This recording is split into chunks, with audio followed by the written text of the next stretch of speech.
Welcome to the CompTIA A Plus certification course, your gateway into the world of IT support and troubleshooting.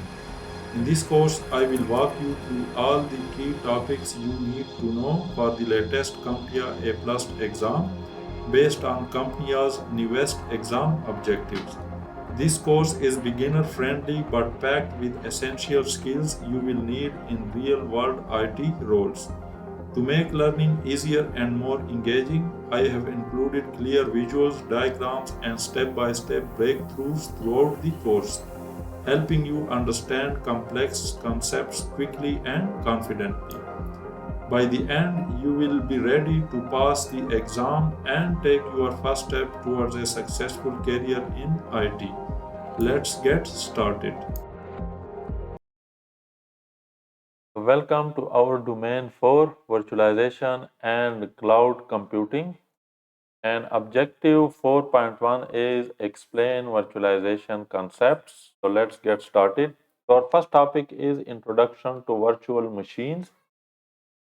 So a virtual machine is a software-based computer. What does this mean? This means that we have one main hardware and then we can create multiple software-based computer, also known as VM, on this one main hardware. So each of these VM has its own operating system, its own resources such as CPU, RAM, storage, and network interfaces, and they act like a separate computer. So we can say that they are computers within a computer. So the VMs are isolated from the host operating system as well as from the other VMs. So the virtual machine offers us a flexibility and efficiency in our resource utilization. So traditionally, only one operating system was installed on the computer or on the hardware, but due to virtualization, now we can install multiple operating system and create multiple VMs, and in this way, the resources, underlying hardware resources are utilized in more efficient way. So now some use cases or purposes of the virtual machine, and the first one is the sandbox. So sandbox is an isolated environment for testing software or configuration. So as we can see, let's suppose you have a software that you want to test, but you are worried that the software may affect the services. So you can create a VM and test that software in an isolated environment. So the sandbox allows experimentation without risking to the main host system. So as we saw that we have the main hardware, and upon the hardware we can create multiple sandbox or multiple VMs, and we can experiment with these VMs without affecting the underlying hardware or the underlying host. So when we are done with the testing, we can easily reward or discard the sandbox and freshly create a new VM from the scratch. So this sandbox are the VMs that we can use as a sandbox. They are ideal for exploring potentially unstable or unknown application. So let's suppose we have an application, but we are worried that the application may contain malware. So we can test this application inside a separate VM known as the sandbox, and thus we can study the behavior of the application without affecting our main or our underlying host or the operating system. Another test case or the purpose of the virtual machine is the test development environment. So we can create consistent and reproducible test environments. So since the VMs are easily created within minutes, so we can create multiple consistent environment from a single VMs. And we can simulate different operating systems and hardware configuration. So we can, for each VM, we can create, let's suppose, different OS as well as different hardware configuration. For some VM, we can give, let's suppose, 2 GB RAM. For another, we can provide 4 GB RAM, and we can study the behavior of the our testing environment or our testing application. So this facilitates efficient software development and quality assurance. So we can test our application and their quality under different VMs environments. And this also streamlines the testing process across multiple platforms. So we can test the application on multiple platforms. Let's suppose we have Linux over here. We have, let's suppose, Windows 10 over here, and we can have Mac over here. So we can test our application across multiple operating system and multiple hardware configurations. Application virtualization, that is legacy software or operating system. So if we need or we have some outdated application that run on older operating system, what we can do, we can create a VM, and we can, let's suppose, we need an XP operating system that is required by an application. So we can create a VM, install an XP operating system on that, and install that application on that operating system without affecting or any changes to our underlying main host. So in this way, we can avoid compatibility issues. So let's suppose our next application requires, let's suppose, Windows 10. But that old application is not compatible with Windows 10. So we can create a separate operating system for that legacy application, that is Windows XP, and prevent the compatibility issue. And in this way, we can preserve and keep using our critical legacy systems without discarding them. So now coming over to some virtualization requirements, that what things or what requirements such as software, hardware, or networking needs are to be done in order for the virtualization to take place. And the first one is the security. So security means that the VMs must be isolated from each other. Their operating system and their configuration file should be separated from each other. Their processes must not interact with each other. So in this way, if one VM is infected by a malware, other VMs on the host are protected from that same malware. So the main underlying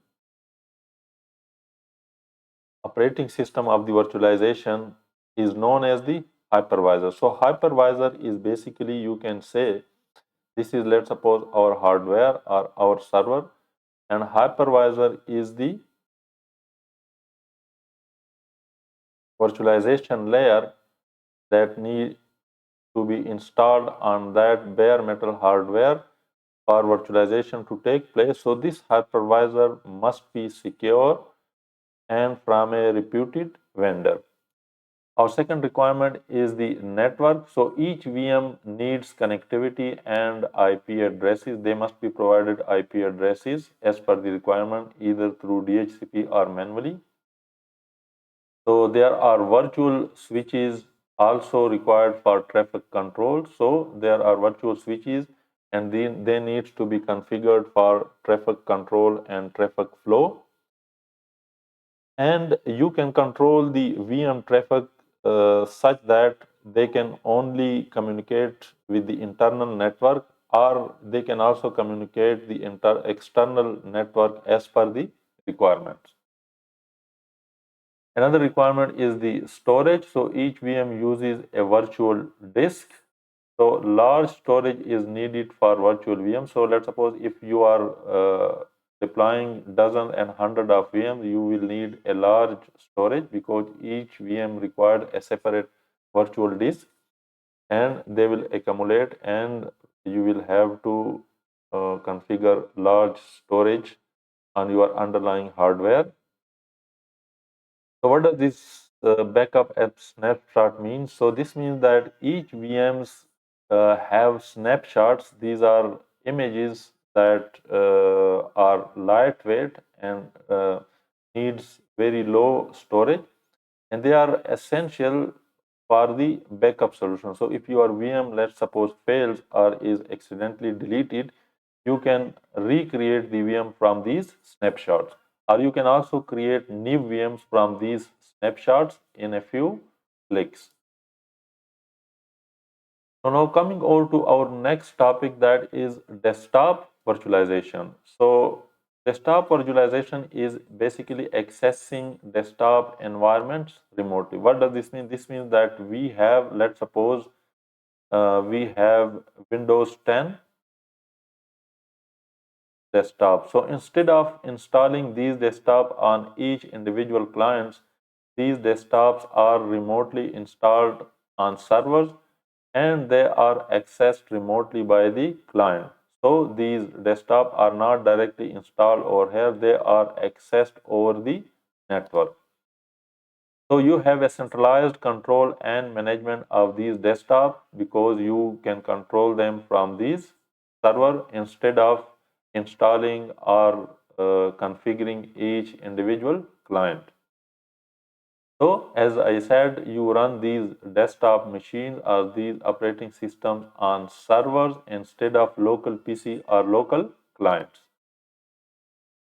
So a related concept to the desktop virtualization is the virtual desktop infrastructure or VDI. So these VDI delivers full desktop environments over the network, and each user gets a personal or a virtual desktop. What does this mean? This means that let's suppose you have a laptop over here.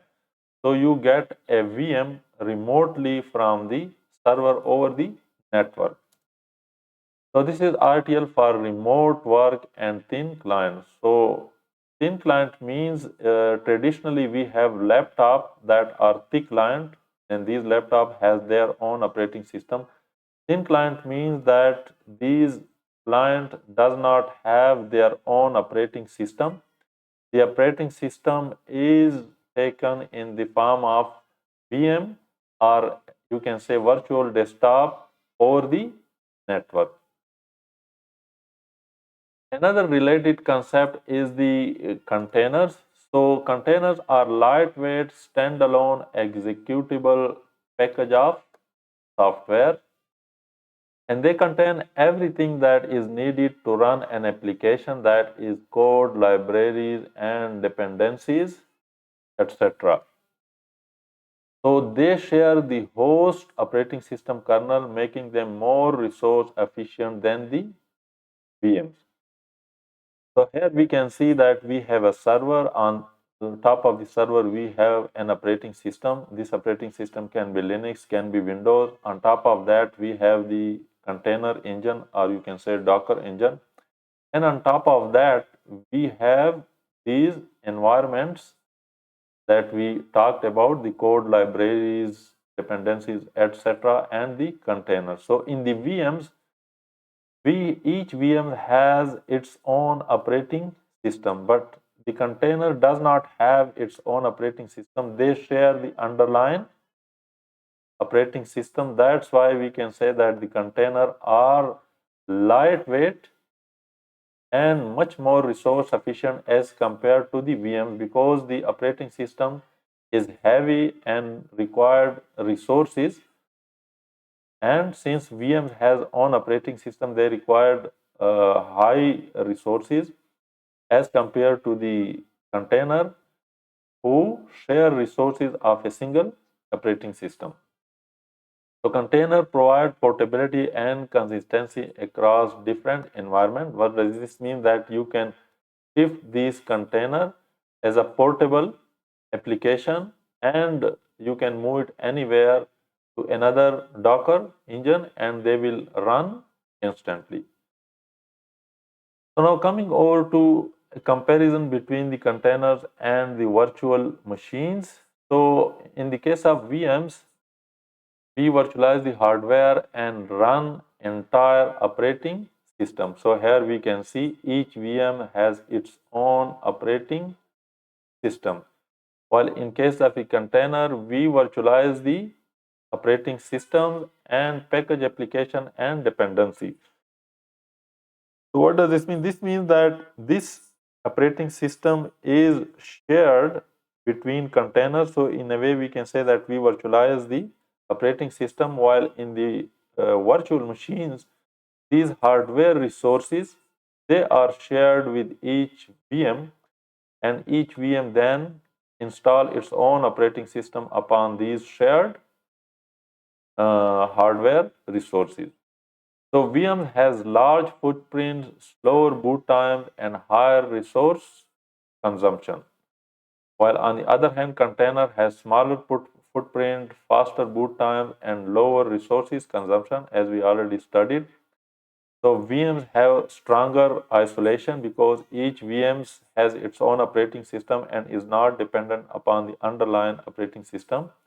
Container has shared operating system and shared kernel, so that's why their isolation is potentially less as compared to VMs. So now coming over to hypervisors. So hypervisor is basically software that creates and manages the virtual machines. So this hypervisor acts as an intermediary between the physical hardware and the VM. So this is our hypervisor. This is the main hardware and these are the VM.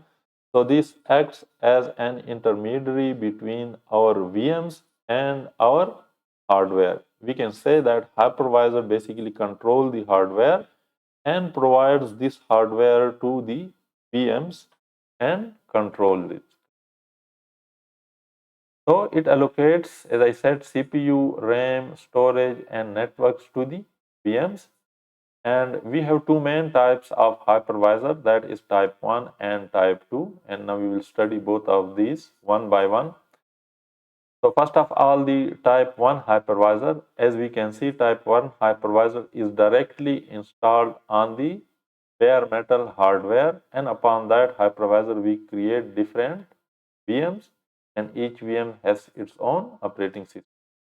So it installed directly onto the physical hardware, no host operating system. So we have no operating system over this hardware, no Windows, no Linux. Hypervisor is directly installed on this hardware.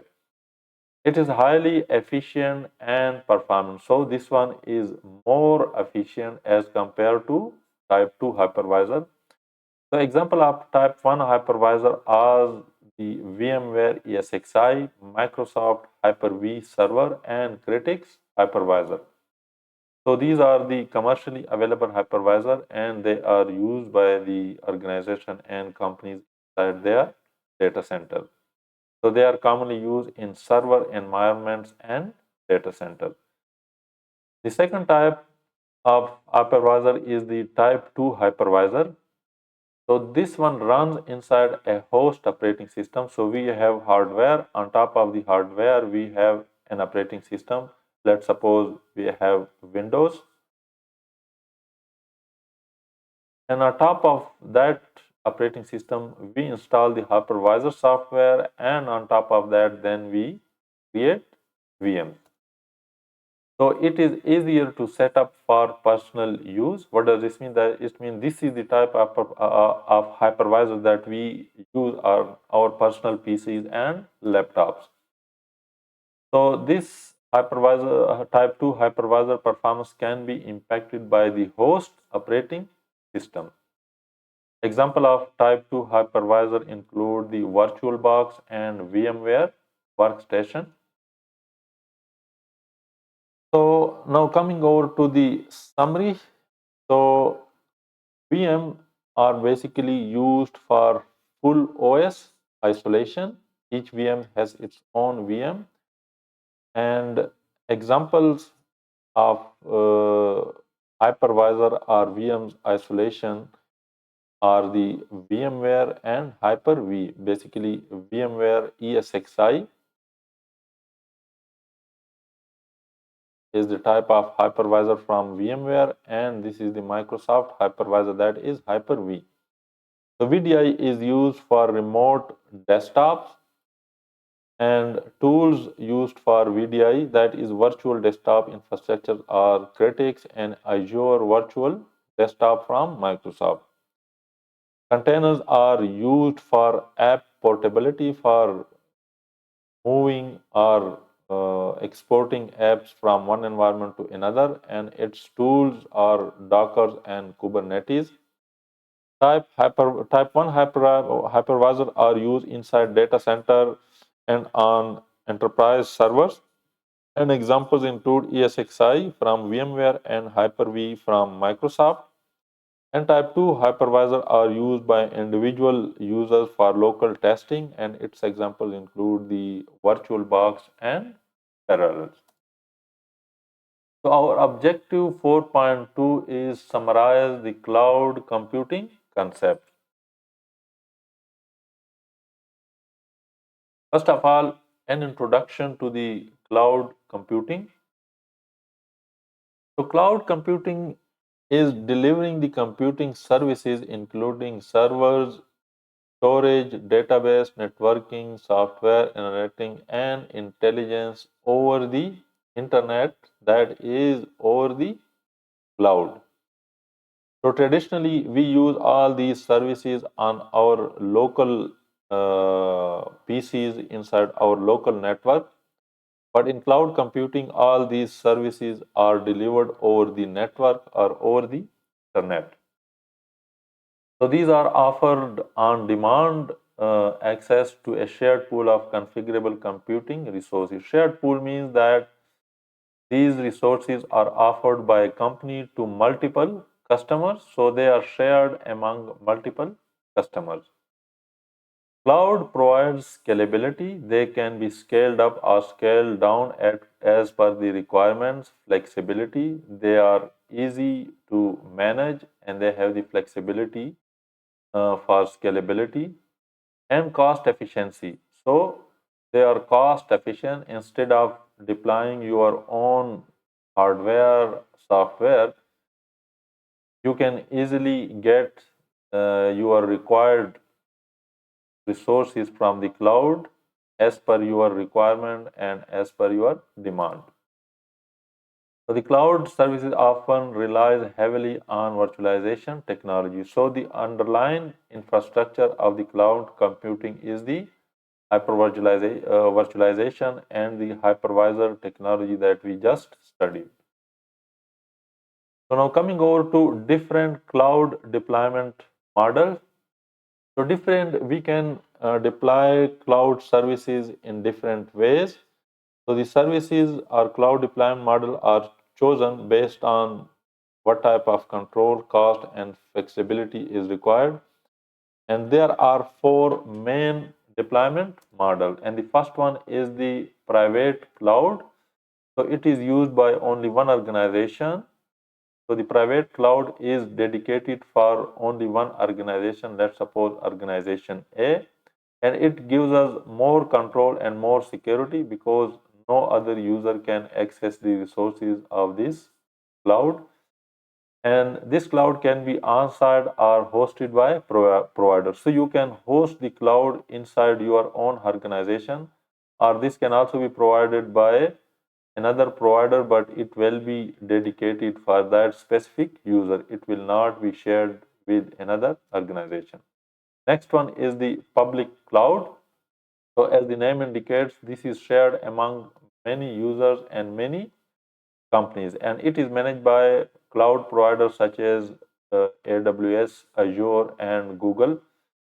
And the public cloud is basically scalable and very cost efficient. It is cost efficient because it is shared among multiple organizations. Then we have the hybrid cloud model, which is the mix of private and public cloud. So some organization may require the acquire the services of a public cloud, and they may also have their own private cloud.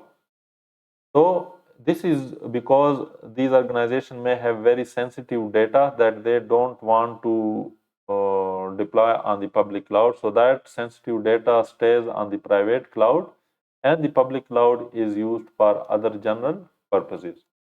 And then we have the community cloud. So the community cloud is shared by organizations with common needs. For example, government, healthcare, and educational organization. Multiple organizations can create their own cloud, and they can share resources among themselves as well as use the application, common application among themselves. So this one is known as the community cloud. So this is more secure than the public cloud, you can say, because it is only shared by a few organizations, but you can say it is less secure than the private cloud. Now coming over to cloud service models, and our first service model, cloud service model is IaaS, or infrastructure as a service. So this type of cloud model basically runs the infrastructures that is server, storage, and networking. And the customer basically install the operating system and manages as well as the software on top of that operating system. Example of the infrastructure as a service include the Amazon EC2, that is Elastic Compute. I think Elastic. I don't remember the exact abbreviation, but it is something like Elastic Compute, and Microsoft Azure VM. Our next cloud service model is the PaaS, that is platform as a service. So this type of cloud service model provides pre-built environment for application development. So the customer does not need to manage server or underlying operating system. Example of the platform as a service include Google App Engine and Azure App Service. And our third cloud service model is SaaS, or software as a service. So these are ready to use applications that are served or available over the internet by the cloud provider, and the user do not need any installation or any maintenance of the underlying infrastructure, operating system, or these applications. You simply have to pay for the usage and simply use the application. Example of software as a service include Gmail, Office 365, and Salesforce. So now coming over to some cloud characteristics.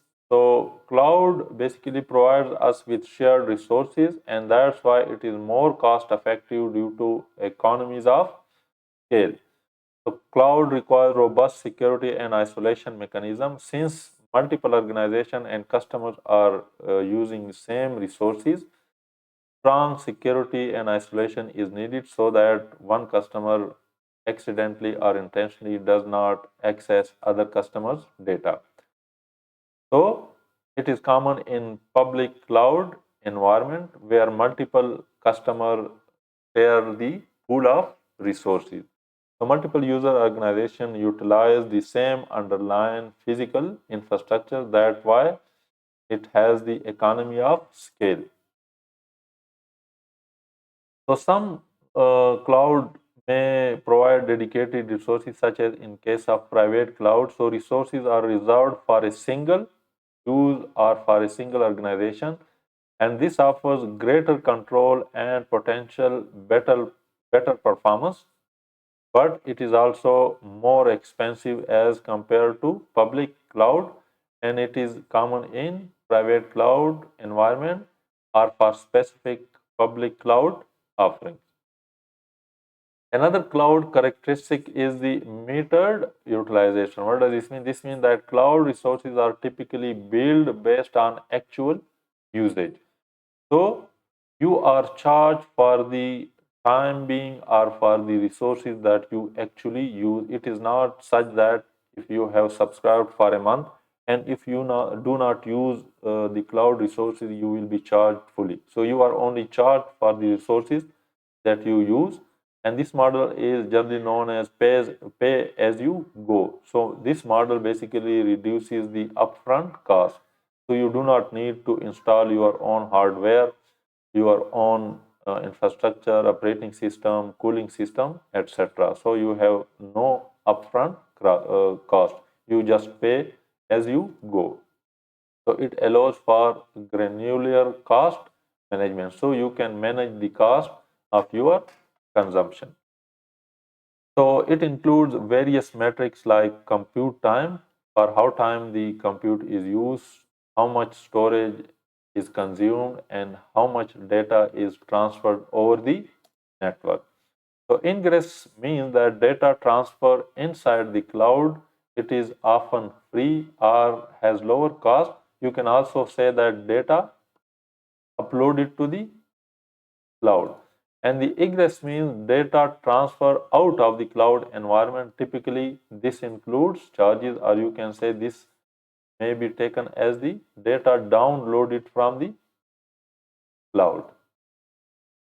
Another cloud characteristic is the elasticity. Elasticity means that cloud resources auto scale down or scale up. So when the traffic or when the requirement is high, users are in great numbers, then the resources scale up as per the requirement, and when there is low activity, users are in low number, then the cloud resources scale down.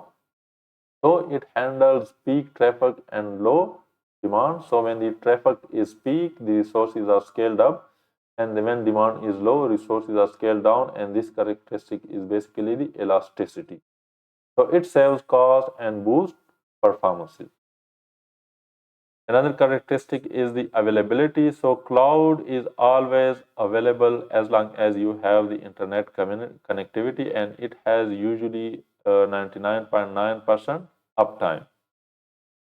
It is because the cloud data is stored across multiple locations, such as this diagram. The cloud may have multiple availability zones, such as this one, and inside each zone we have multiple data centers. So if due to some natural or man-made disaster one zone is down or unavailable, the user can access resources from second zone. If that zone is also unavailable, the user can still have accessibility of resources from the third zone. So the redundancy helps avoid downtime. As I explained, we have multiple redundant data centers at location. So this avoids downtime of the resources. File synchronization means that cloud helps sync files across devices and location. So it provides us real-time access to the latest version of the application, for example, Google Drive and OneDrive. And cloud provides with the multi-tenancy. So what does this mean? That multiple customers share the same infrastructure. As in this case, we have multiple customers and they are sharing the same underlying physical infrastructure, but data is separated securely. Even they are sharing same underlying infrastructure, the data is still separated. So this way it provides, as we already studied, efficient resource utilization. So that's it for this domain. I hope it has been informative. If there is any confusion or any question, please drop in the comments, and I will see you in the next and last domain.